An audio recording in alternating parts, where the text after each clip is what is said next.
everybody. In this video, I'm going to be talking about annual profections, which is a technique from Hellenistic astrology that allows us to know which areas of the chart we should really focus on in a given year. It tells us which houses are most likely to be important, which planets, which transits, and so on. Because there's so many different things going on in a chart, it's helpful to be able to narrow down what's most likely to be extra important and extra emphasized in a given year. So this diagram shows what it would look like perfecting from the ascendant, which is probably the most common place to perfect from. You can actually perfect from any planet, any angle, any house. Um, but if you're perfecting from the ascendant, then the first year of life would be associated with the first house. It says 0 because the first year of life, you're not yet 1. So that's how I think of it. So when you're 1 years old, then you would be looking at the second house. When you're 2 years old, you'd be looking at the third house, and so on. And it goes around the chart in counterclockwise fashion. And then any multiple of 12, you would be looking at the first house. So that's a good way to be able to figure it out quickly in your head. And any multiple of 6 that's not a multiple of 12, you'd be looking at the seventh house. So that's just how I think about it, to do the math really quickly in my head. But you can also find charts online that have all of the places filled in with all of the ages of life. So for anybody who is, let's say, 4 years old, you would be looking at the fifth house. But the reason it's different, like this is different for everybody, because whatever sign falls in that house and whatever planet rules that sign that's associated with that house, those are the things that we're going to be paying attention. We're going to be paying attention to the ruling planet that becomes the Lord of the year. We're going to be paying attention to the planets that are in the house natally and any transits through the house. Those are also important, as well as any transits to and from the Lord of the year. So like any transits to the Lord of the Year in its natal placement, as well as any transits made by that planet, the Lord of the Year, to anything else in your birth chart during that year. So those are the basics. And like I said, you can also perfect from other placements. In this video, I'm going to be looking at Jackie Kennedy's chart, and I'm mostly going to be looking at the perfecting from the ascendant and the sect light, which if you are born during the day, that's the sun. If you're born at night, it's the moon. So for her, it would be the sun.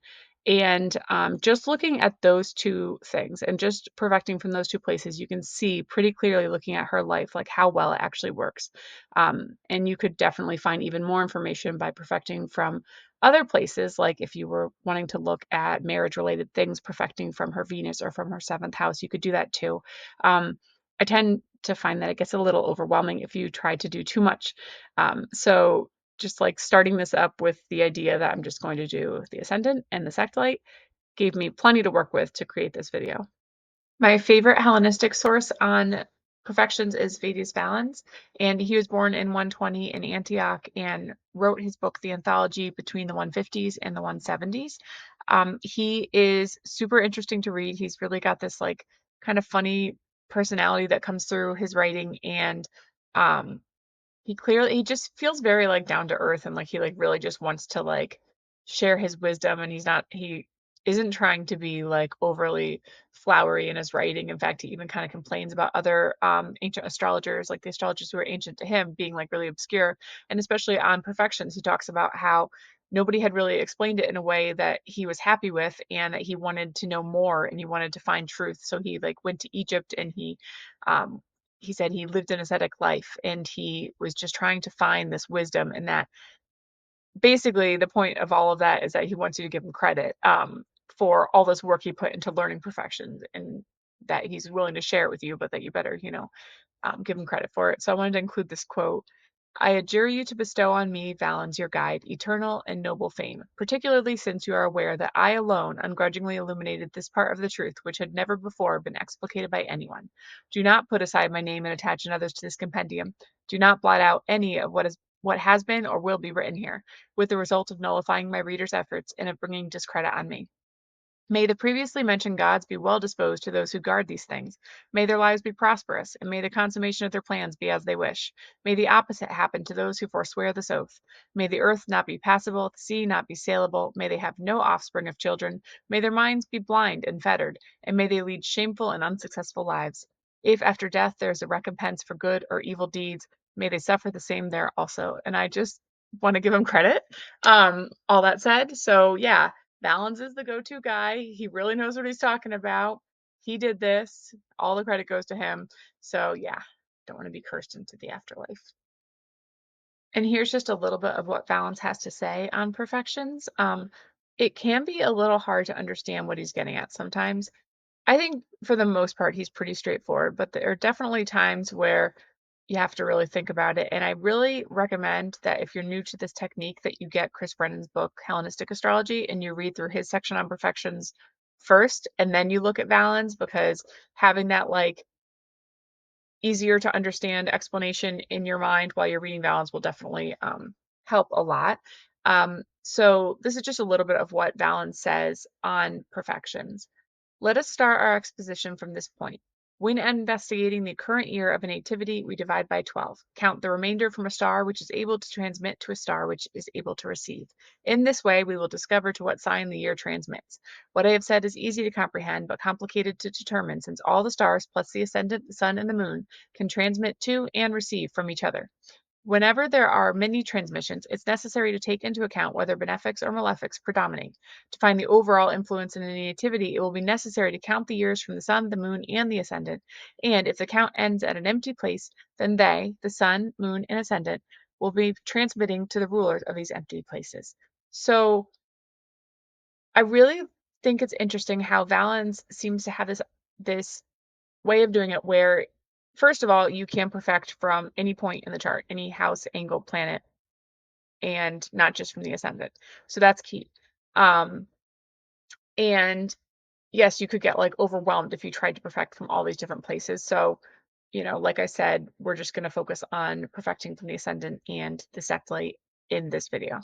But he's also talking about how, like, if you think about it in terms of like a perfection year being about like this distance between things in the chart, and how like anything that is those distances apart or transmitting, in that way will be activated during that year. So like anything that is, um, well, let's say it's like a second house perfection year. So anything that is in the second house to something else, so in the sign, following it, would be activated. Those two placements would be activated that year. Um, which is really interesting to think about. And honestly, not something that I like do super in depth when I do perfections, but I do try to think about it a little bit, because there's just so much. And especially if you're using like modern planets, like the outer planets too, like the list of everything that would be activated every year can just get a little bit, kind of weigh you down. Um, so, but I do find that like, especially some of the inner planet aspects will like really become key in the years where like that's the perfection year. That you're also working with. So it's just something to keep in mind. And that's a lot of what he's talking about in here. And yeah, so now I'm going to talk about one other ancient astrologer that is a good source on perfections. So another great Hellenistic source on perfections is Dorotheus of Sidon, and he is older than Valens. He's from the late 1st century AD. In his book, translated by Benjamin Dykes, Carmen Astrologicum, I'm not sure if I said that right, um, he also refers to himself as Dorotheus the Egyptian. So we don't actually know that much about his biography, but he had some connection to Sidon, which is in modern Lebanon, and some connection to Egypt. Um, anyway, I just wanted to include a little bit of what he has to say about perfections here. When a native is born, then the lord of the year is the lord of the house in which the native was born, and count likewise from the ascendant a year for each sign until it ends up at the year which you want. For the lord of the year is the lord of that house. So look at the lord of that sign. Is it a fortune or infortune? And how was its position in the root of the nativity? In which phase was it? From the root of the nativity is known what there is in it at the beginning of the year. And the beginning of the year is always when the sun enters the beginning of the minute in which he was on the day the native was born. And at the end there, he's tying in solar solar returns with perfections, which is a really key way to use perfections, is to look at the solar return chart and see the condition of the ruler of the year. I like to look not only at the Lord of the Year from the ascendant, Lord of the Year from the house that you're perfecting to from the ascendant, but also the house that you perfect to from the sextile, even if that means that you're looking at two different Lords of the Year. And I also, of course, like to look at transits to and from the Lords of the Year, depending on which houses you're looking at, and also the natal chart and like what you would expect based on the natal chart and what's going on in that house and the condition of the Lord of the Year in the natal chart as well. So another thing I wanted to point out about perfections is that it doesn't have to just be annual perfections. You can also do this monthly, daily, hourly. I'm not going to really get into that in this video. I just wanted to show you how it would work for monthly really quickly, but I would definitely recommend for more information about perfections, looking at Chris Brennan's book on Hellenistic astrology. I'll have the link in the comments. That's a really great overview of how it works. But for monthly, like let's say you were perfecting from the sun, so you're perfecting from the sextile, and it is a first perfection year, then the first, well, for the annual perfection, it would be a 10th house year, and the Lord of the Year would be the moon because the sun is in the sign of Cancer, and the ruler of Cancer is the moon. So that would be the Lord of the Year and how you would do that for annual perfections. But if you were doing monthly perfections, then the first month would be still represented by that first house. And that isn't just because it's a first perfection year we're looking at. That's the case for whatever the perfection is. Whatever the house is, that's the house you look at for the first month. And then you just move counterclockwise for each month. So the second month, you would look at the 11th house in this case. And the third month, you would look at the 12th house in this case, and so on. So that's how monthly perfections works. I'm not going to really use it in this video because I'm just trying to keep it a little streamlined and simple so that it makes sense as an introduction to the technique.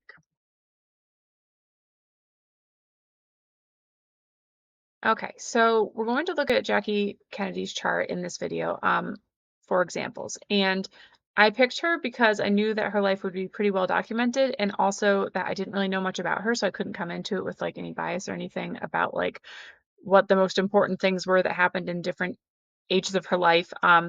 So I mean, obviously I knew that her husband was assassinated, but like beyond that, I really didn't know much about her. So I basically found like a timeline of events in her life. I found a couple of them so that I could fill in as many gaps as I could.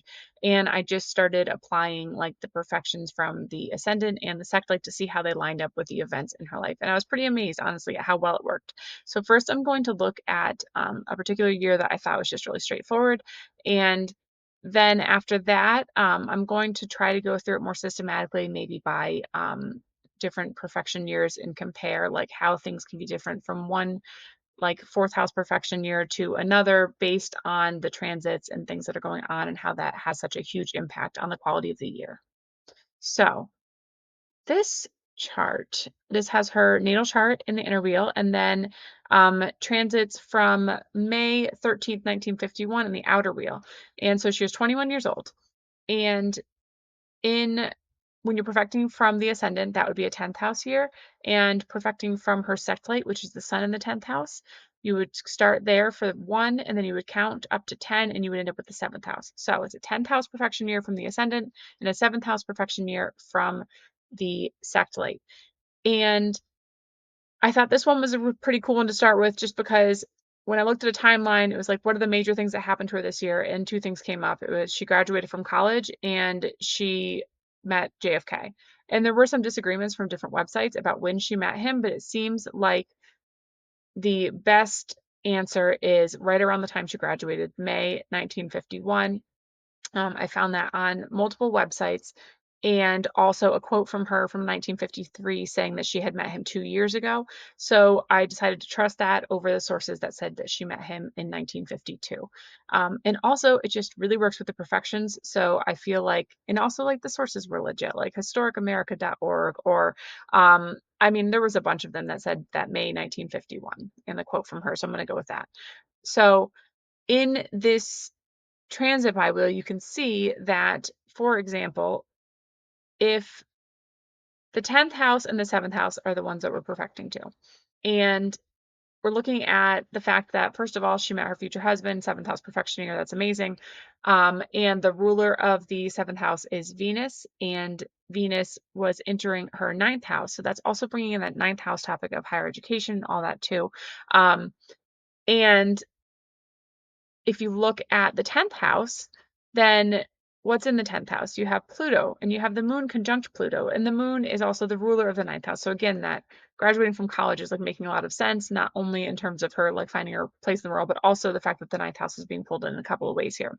Um, the Pluto squaring her ascendant descendant axis in the nodes, which she has conjunct her ascendant descendant axis, is also pretty powerful for this example because, and from what I was reading about her life, there was always this like, especially when she was younger, there was this tension between like her, she really wanted to like work and like have a career and learn. And she was like really motivated to like go places basically and to do all these things.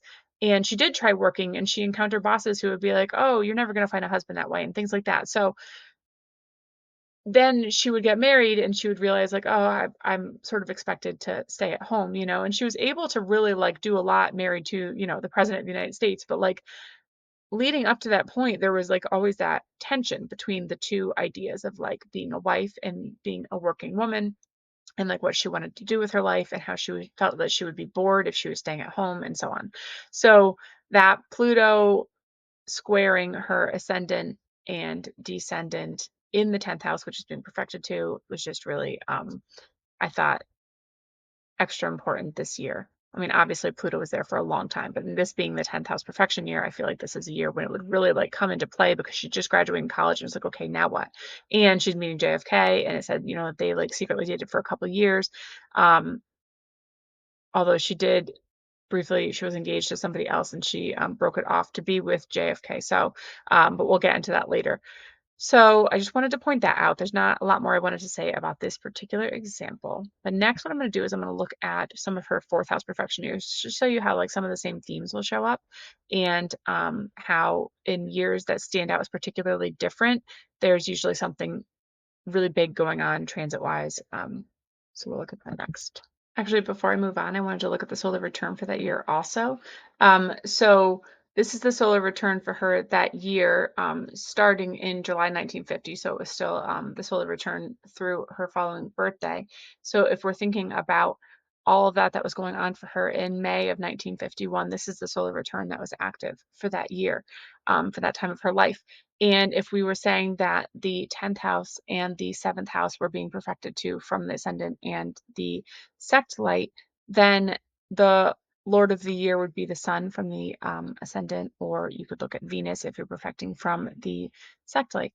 And in the solar return chart, you see the sun in the ninth house here. So that is like really, again, bringing in the idea that this year is the year that she graduated, you know, that's perfect for the ninth house. And then also um, having Venus in the eighth, which is also the place that it is in her birth chart, and having it, you know, conjunct that Uranus there in the solar return, I really feel like this is showing that like this is when that natal promise of like the ruler of the seventh in the eighth is starting to, you know, manifest itself. And she meets JFK and like what she becomes known for is like the wife of this president who was assassinated. And um, so this being the year that she meets him is just really kind of incredible. And also, like I was talking about in the last section about how there, like this sort of starts off a time of her needing to decide between like working and being a wife and like that little, that inner battle that she has. And then having the moon opposite the sun here, and that would be in her natal fourth house of the home. I think also is really telling that this is like when that is really starting for her. Like she, after this point, she starts trying to get different jobs and things don't always work out how she wants them to, or she has to cut them short because she gets married or so on.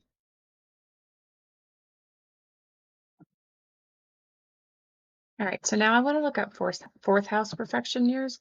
Um, it's interesting to see some of the similarities. If you look at houses when they're perfected to like in the 12-year increments, and also if you're looking at perfections from more than one starting place, you can like combine all of those to see like what themes really come up for you in a given perfection year.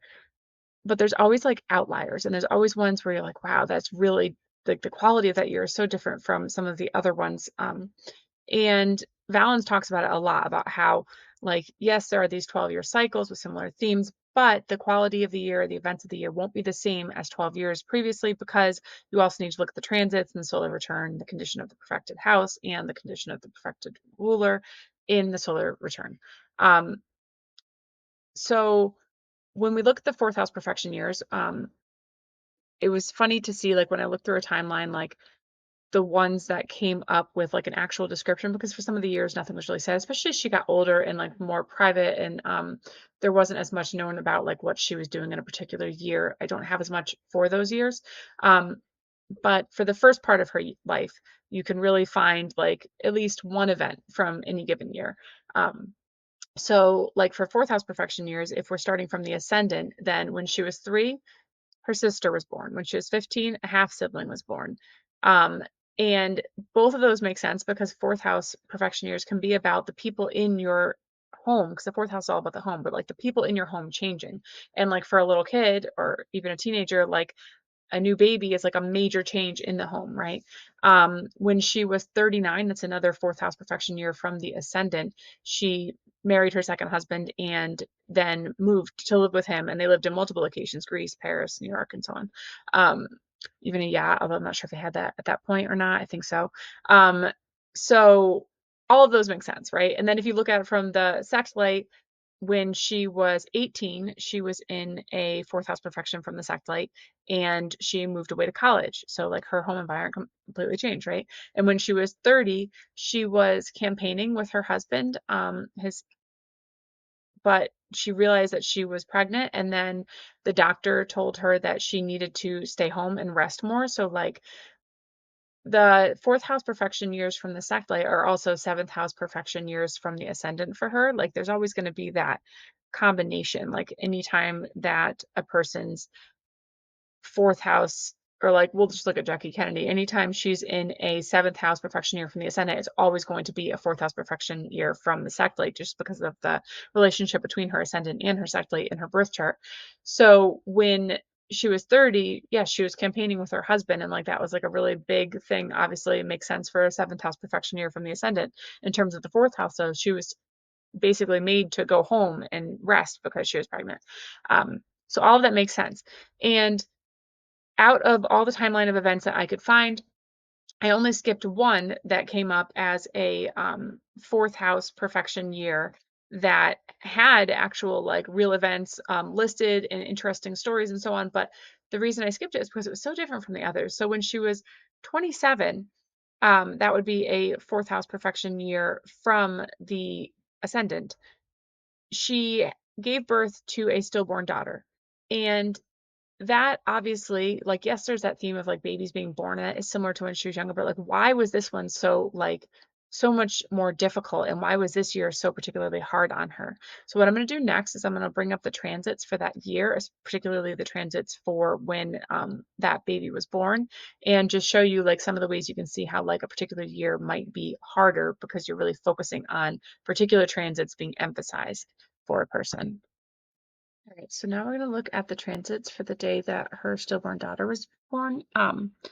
And I just want to point out a few things. So in a fourth house perfection year from the ascendant, she is also in a first house perfection year from the sect light, because if you start at the 10th house for the sect light and you count 4, 1, 2, 3, 4, you make it to the first house. So we're looking at the fourth house and its ruler Saturn, as well as the first house and its ruler Mars.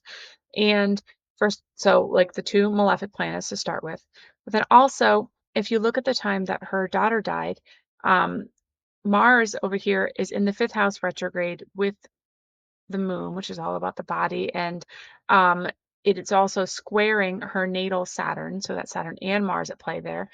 And then at the same time, you have Saturn transiting Saturn, squaring her natal IC, which can be about death. And so, and like private things like the birth of a stillborn daughter, for example. So, there's just like a lot going on here. And then also, if you think about the thing that Valens said about looking at aspects in the natal chart that are the same number of signs apart as the number you're perfecting to that year. So if you look at things that are 4 houses apart in her natal chart, you have Jupiter, which is also the ruler of her fifth, and you count 1, 2, 3, 4, and you get to that square that Jupiter is forming with her natal Mars. And again, not only is Mars the Lord of the year when you're perfecting from the sextile this year, um, but also, Mars is also there in a sign-based opposition, retrograde in her fifth house, and the ruler of the fifth house is natally in a square to this Mars. And there's just like so much going on that looks difficult all at once that like you can just like count all these different examples of like, wow, this might be hard. And you start to see like, okay. And also like look at the transiting Jupiter, the ruler of her fifth, like in that square to her natal Jupiter in the eighth, and then also coming into conjunction here with Mars in her natal chart, Mars being one of the lords of the year here. So there's just like a lot of things that look difficult in her chart that are being activated all at once, and the transits look hard. And so I just wanted to show that as an example for why this particular year might have been so much harder for her than some of the other fourth house perfection years. All right, so now I want to talk about her 11th perfection years, which would be the 11th house from the ascendant or the 8th house from the sextile. And it's really interesting to see how negative these are in general for her, because you don't think like a lot of the things that happen during those years don't really have that much to do with 11th house topics, which is interesting. But I think just the placement of her greater malefic planet Mars in the 11th house, and the tie-in with the 8th house topics, because it ends up being the 8th house from the sextile, ends up just making it so that these perfected years are really difficult for her in general. I mean, some good things happen too, of course, and it just depends on the particular year, but I just wanted to look at a couple of those. So in either case, 11th house from the ascendant or 8th house from the sextile, Mercury is the lord of the year because you have Virgo in the 11th house and Gemini in the 8th house. And so just like a quick rundown of some of the things that happened when she was 10. Her parents divorced. That was an 11th house perfection year. When she was 22, she got a job at Vogue. And then on the very first day, her boss told her that she was risking her chances at marriage and she shouldn't, you know, stay at a job and take that chance. And so she left the job immediately. Then she also, during that same year, started dating someone, got engaged, broke off the engagement, then started dating JFK, which obviously, like I'm sure in the end she was happy she did that, but like I'm sure it was qualitatively like a very easy year to go through all of that. And when she was 34, that was the year that she not only gave birth to her son Patrick, and he died within a few days. In addition to that, her husband was also assassinated. So like that obviously was like a terrible year. And then when she was 46, and so far this has been every single one of her 11th house years, something happens. Like when I was looking at the timelines, they skipped so many years, but like the 11th house years, it's like there's always something, right? Um, and then when she was 46 and 58, they weren't so negative. So when she was 46, her husband had just died. Her second husband had just died, and but it wasn't that year. It was the year before. But during that particular 11th house year, she returned to the United States and she started working as an editor again. So it was almost like the moment when she switched, like when she was able to change her focus from being a wife to like the working life, I guess you could say. And then when she was 58, she became a grandmother. So I don't know much else that happened that year, so I can't like go into much detail, but like that was the one thing that came up, was that her first grandchild was born that year. So every time there's an 11th house perfection year from the ascendant, it seems like something big happens for her. And I really think that has to do with Mars being there. But I want to look at some of the specific years just to look at like why they would be so different, and why certain things would be happening to her during those years. I also wanted to mention that when I was looking at the timelines of like major events in her life, that only one year came up with an event highlighted that was the 11th house from the sextile, or the second house from the ascendant, and that was when she was 25, and all it really said was that JFK had a back surgery and it was almost fatal. So again, something negative having to do with her 11th house, but it doesn't seem like those second perfection years that highlight the second house from the ascendant or the 11th house from the sextile, that those were so dramatic for her as the 11th perfection years from which would be the 11th house from the ascendant or the 8th house from the sextile. So now I'm going to look at some of the years more closely. All right. All right. So first we're going to look at when she was 10 and her parents divorced. And that's really the only thing I could find for that year. I couldn't find a date even for her parents divorcing. It was a process that took a little while, but it was finalized when she was 10. So this is just a solar return for that year. And I just wanted to point out that so in these years, when it's an 11th perfection year and you're looking at either the 11th house from the ascendant or the 8th house from the sextile, then, like I said, the Lord of the Year is Mercury either way.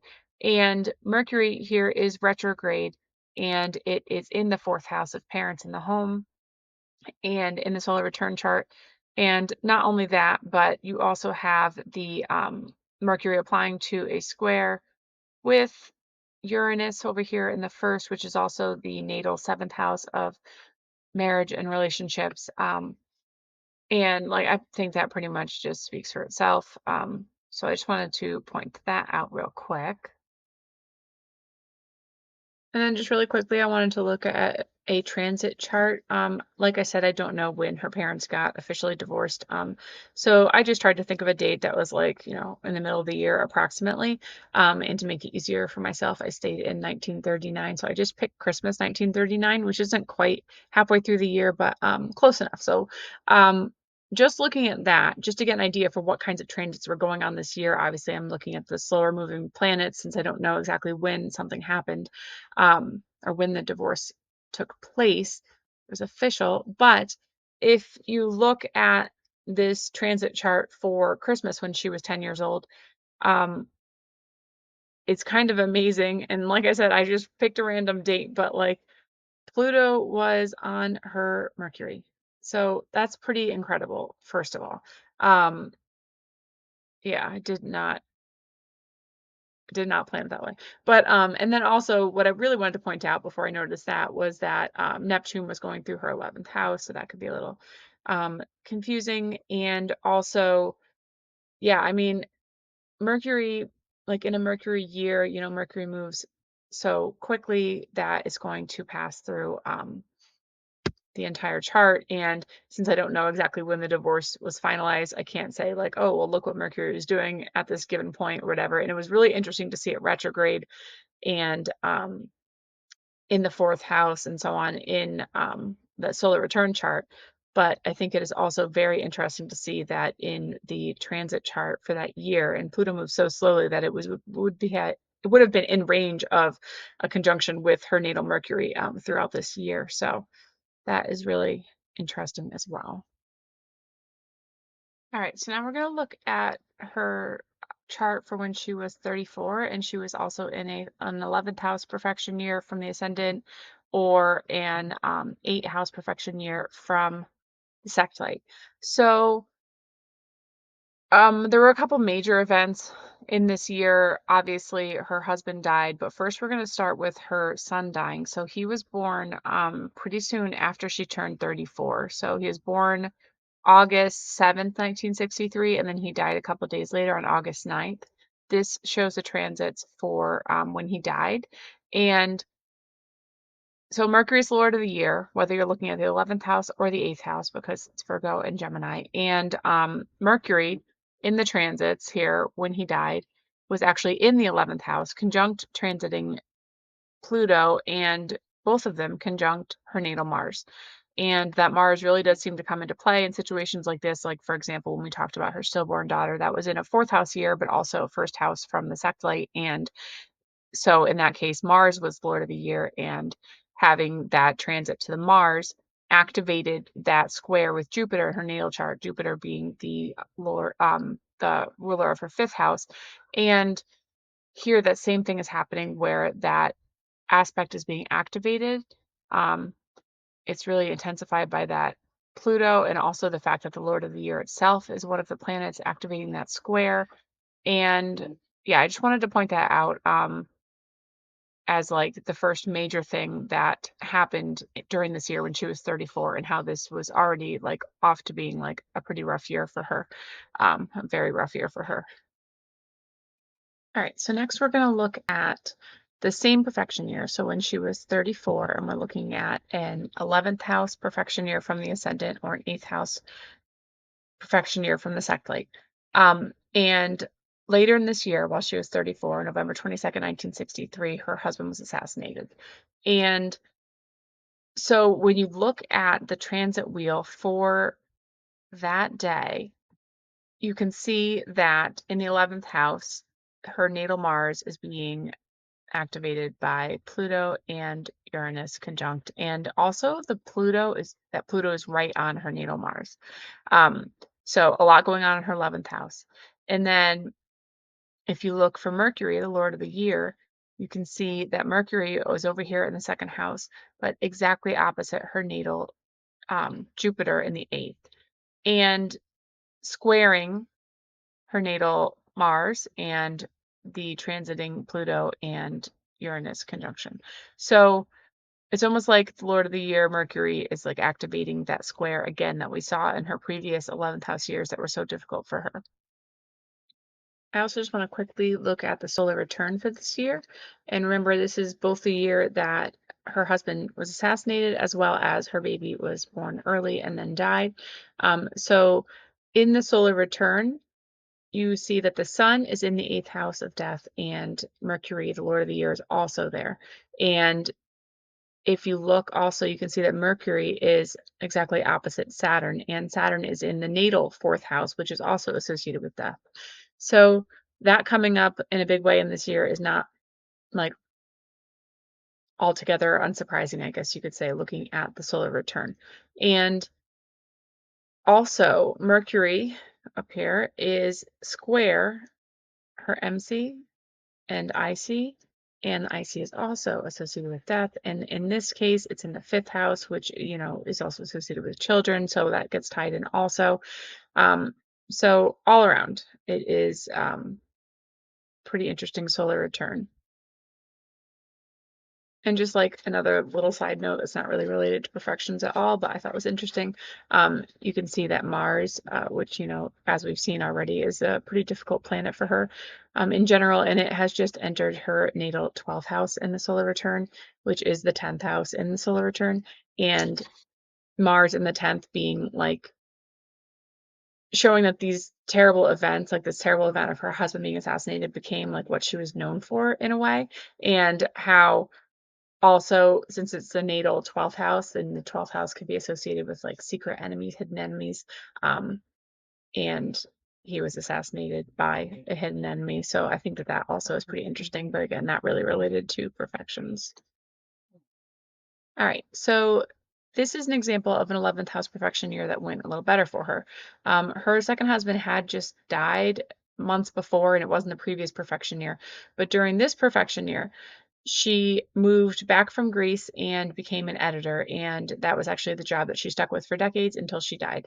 So what I wanted to point out specifically was that Saturn is conjunct to her natal Mercury, and I don't know the exact date that she got the job. I just know September 1975. I tried to find something more specific and could not, but I picked a date in the middle of September, and Saturn moves slow enough that regardless, it was conjunct her natal Mercury when she started this job. And Saturn, especially in a day chart, can be more constructive. It can be about things that last. And in the 10th house, it can be about careers that last. And so I think that that's really notable. And especially since Mercury is the Lord of the Year, that would be really important. And if you look at the 11th house, there's nothing terrible going on in there right now currently. And if you look at the 8th house, yes, Mars is there, but Mars moves pretty quickly. It didn't stay in there the entire year. And also, this was a time when she was trying to fight for her inheritance, and it ended up being like a couple years long, drawn out battle where she was trying to get the money that she should inherit from her second husband after he died. So I'm guessing that's what's going on there with Mars in the eighth.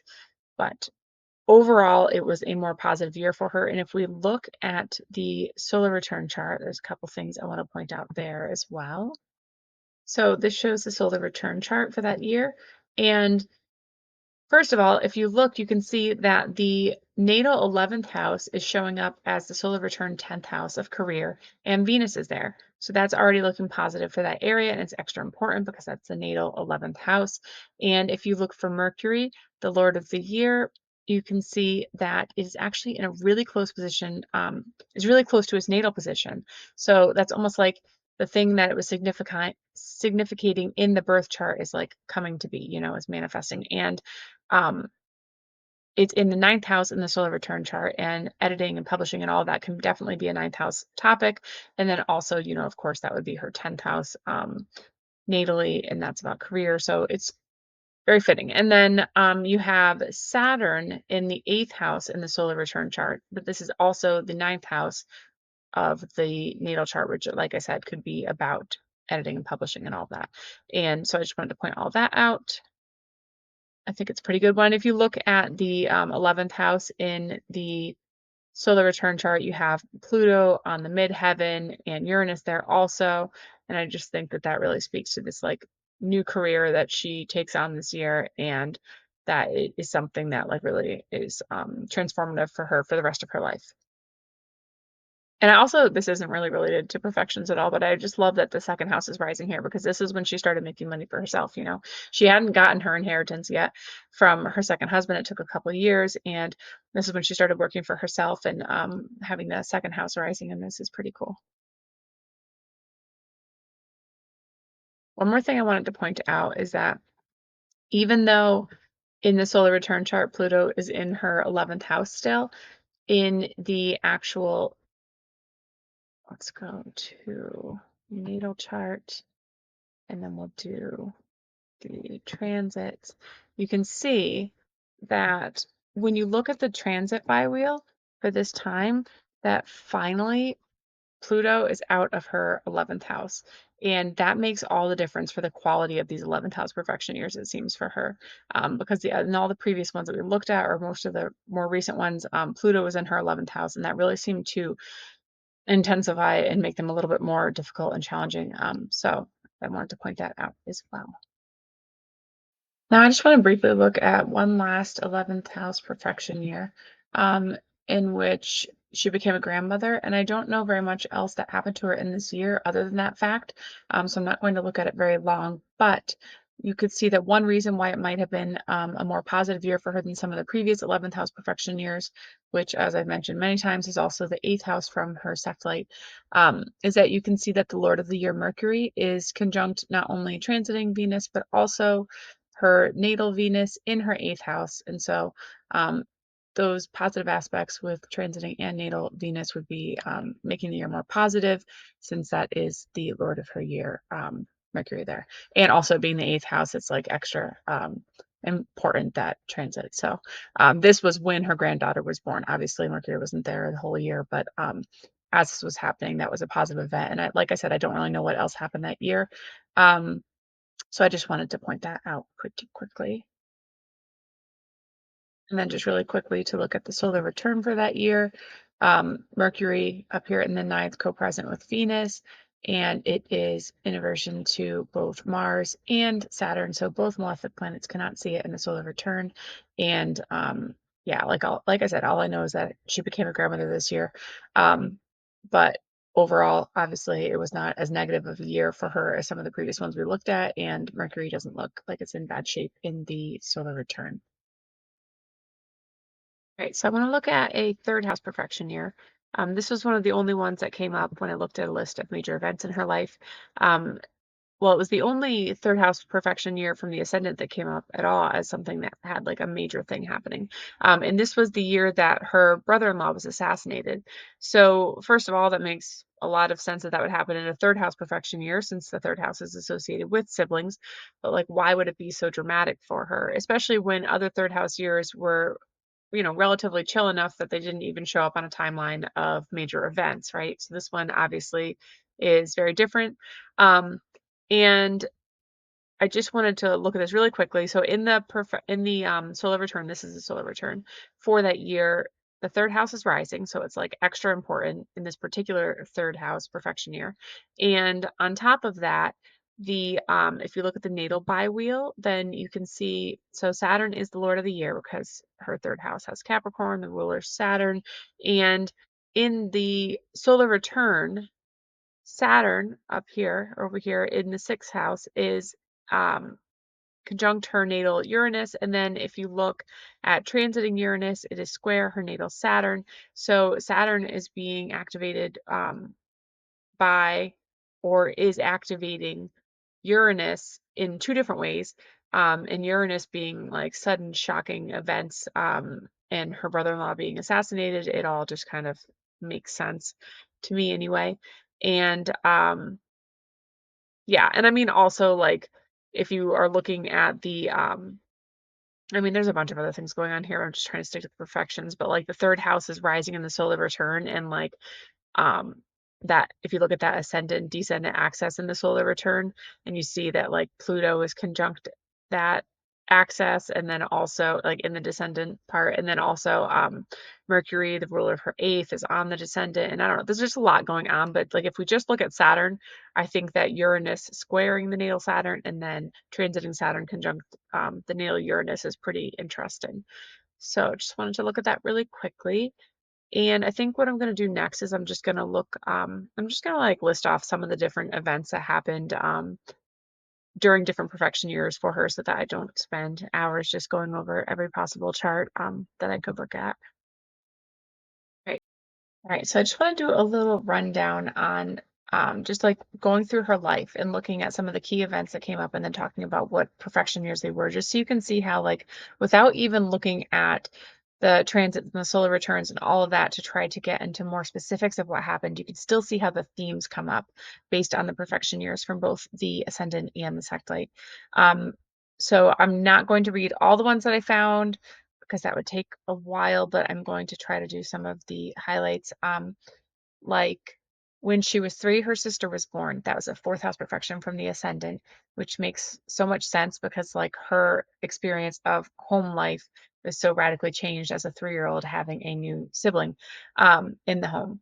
And it was a first house perfection from the sextile. Again, that makes a lot of sense if you think about like when you're 3 years old and you have a new baby sister and how that's going to like change how you view yourself and like change your whole perception of your identity. So that one's pretty straightforward. Age 10, her parents divorced. That was one that we talked about, but it was 11th house perfection, but then it's an 8th house perfection from the sextile. And I think there's that grieving there that makes a lot of sense as well. Of course, for all of these, I really only know like 1 or 2 events for each year. Some of the years I know a bunch of things, but still, like, there's so much that I don't know about what happened each year that, of course, there are probably other themes from the houses being perfected too that are that were like at play in a big way that I'm just not even aware because it's not like something that came up on like a timeline of her life. So when she was in, let's see, she had a half sibling born in when she was 15. Again, that was a fourth house perfection from the ascendant and a first house from the sextile, just like when her sister was born. She moved away to college when she was in a fourth house perfection year from the sextile at age 18. When she was 20, she was in a ninth house perfection from the ascendant, and she was traveling all around Europe and studying French intensively. And she started school at the Sorbonne, and she was even detained by Soviets in Vienna. So she had a lot going on, a lot of it international theme, and even like that, like foreign language components there. Like there's so much ninth house stuff going on while she was in that ninth house perfection year. She was in a 10th house perfection year from the ascendant and a 7th house perfection year from the sextile when she was 21. And during that year, the two things that came up with in her timeline of events was she graduated with a degree in French literature and she first met JFK. So 10th house perfection and 7th house from the sextile. I mean, it's pretty perfect. So when she was, I'm going to try to skip some of the 11th house stuff that we talked about so in depth just because there's no point in going through it all again. Let's see. When she was 23, she was in a 12th house perfection from the ascendant and a ninth house profection from the sextile. And she was working as a camera girl for the Washington Times Herald. And I kind of love that for like the 12th house and being like behind the scenes, you know. But then also the ninth house component makes sense too, because one of the major things that happened to her that year was that she got to cover the coronation of the Queen in England. So she traveled over there and got to do that. And that was like a big accomplishment for her at the time. And then when she was 24, she was in a first house profection from the ascendant and she got married to JFK. And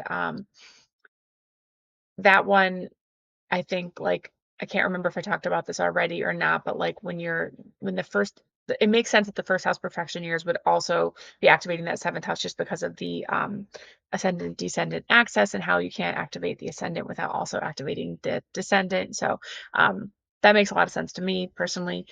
And when she was, let's see, when she was 27, her stillborn daughter was born. We did talk about that. That was a fourth house perfection year from the ascendant, and the fourth house can also be associated with death. When she was 28, she was in a fifth house perfection year, and her daughter Caroline was born. That was from the ascendant, fifth house.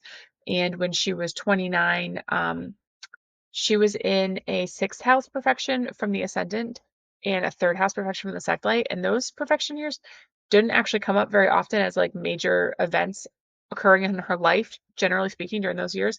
But this one did. And if you think about the themes of just like work and like that daily work life, and also third house when it comes to like politics and things like that, and like community, and during that year when she was 29, she was helping her husband in his Senate reelection campaign.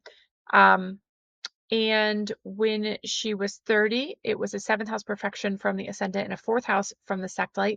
And she started the year helping her husband on his presidential campaign, and then found out she was pregnant and that she was told to stay home more and rest more. And so like that transition from like it all being about her partner to her being like at home is like kind of funny actually for seventh house perfection from the ascendant and fourth house from the sextile. Um, when she was 31, she was in a eighth house perfection year from the, actually, I really love this one. She was an eighth house perfection year from the ascendant and a fifth house perfection year from the sextile. And um, basically, three major things happened to her that year. Like, no matter what source you look at, these are the things that keep coming up. So, first, her husband was sworn in as president.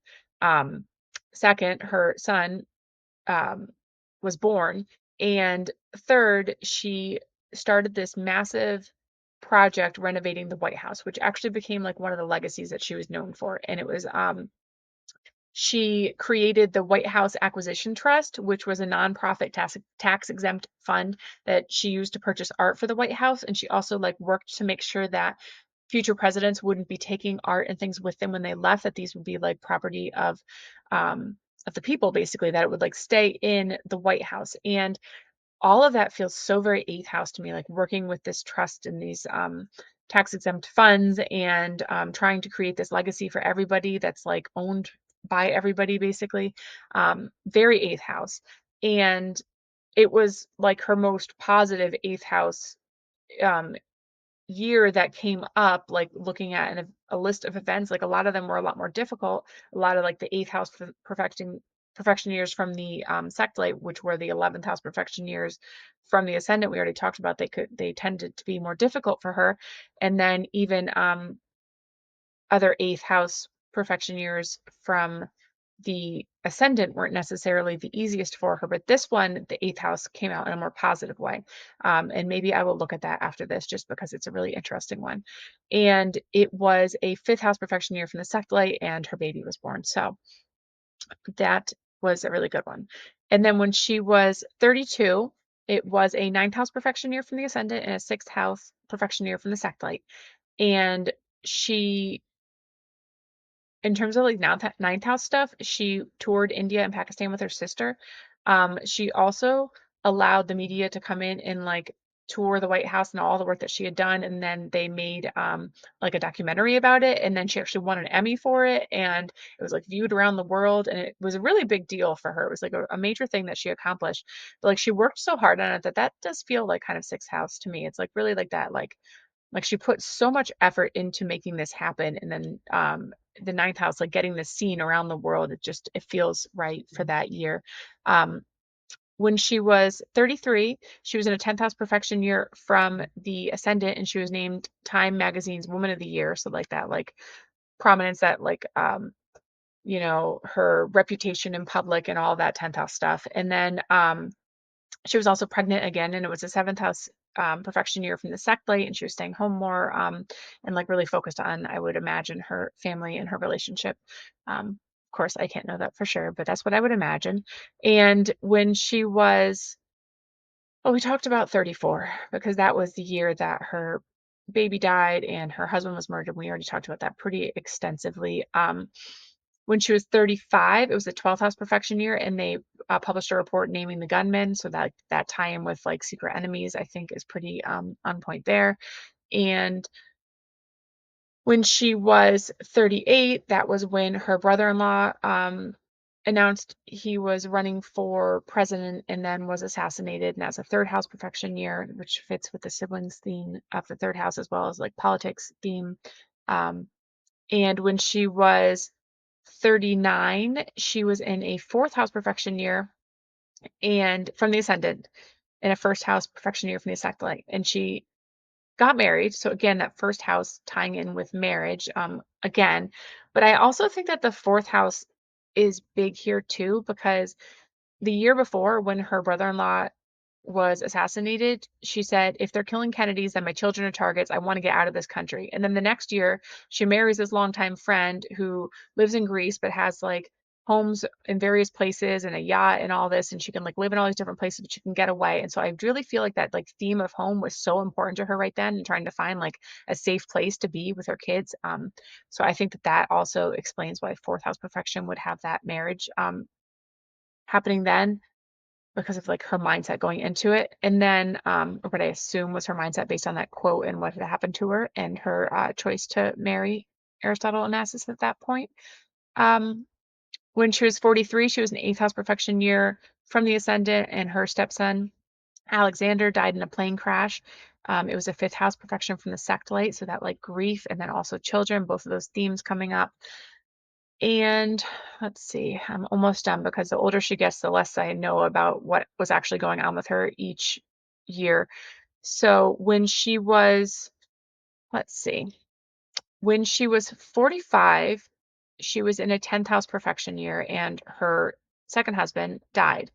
And so that would be seventh house from the sect light. So that makes sense. The husband dying, seventh house perfection from the sect light. But then also the 10th house perfection, I think, makes sense because this is what this was the event that set in action like this chain of events that led her to become an editor, which was what she did until she died. She did that for a long time. For like almost 2 decades, she worked as an editor. And that, I mean, that was like basically a third of her life. She did that. And who knows if she ever would have done it, if like her husband hadn't died and she hadn't moved back to the US and taken this position. So yeah, her husband dying shows up in a 10th house perfection from the ascendant, seventh house from the sect light. And when she was 46, we already talked about the 11th house perfection. Just hold on. So then when she's 48, she was in a first house perfection year when the 20 million settlement from her late husband's estate was finally settled with her stepdaughter, and she had been like working for a couple of years through this, trying to figure out what money she would receive, and that happened in a first house perfection year. And when she was 59, she was in a 12th house perfection year from the ascendant when her mom died. And I think that's pretty much it. After that point, it's like grandchildren being born, mostly first and fourth house perfection years. And then when she was 64, that's when she was actually on a horse during a fox hunt and she was thrown off. And then that led them to discover that she had a swollen lymph node, which then led to her diagnosis with non-Hodgkin's lymphoma. And then that led to chemotherapy. And then she died all during that same year when she was 64. And it was a fifth house perfection year, which is interesting. And I should probably look at that one a little more closely because honestly, I'm not entirely sure. Well, I mean, I don't know what else is going on with her in that year, obviously, so there could have been other things going on, but she was, like doing a hobby on a horse with a fox hunt. That could be fifth house, but I feel like there's more to it than that, and I haven't looked at that one as closely, so I'm just gonna leave it at that.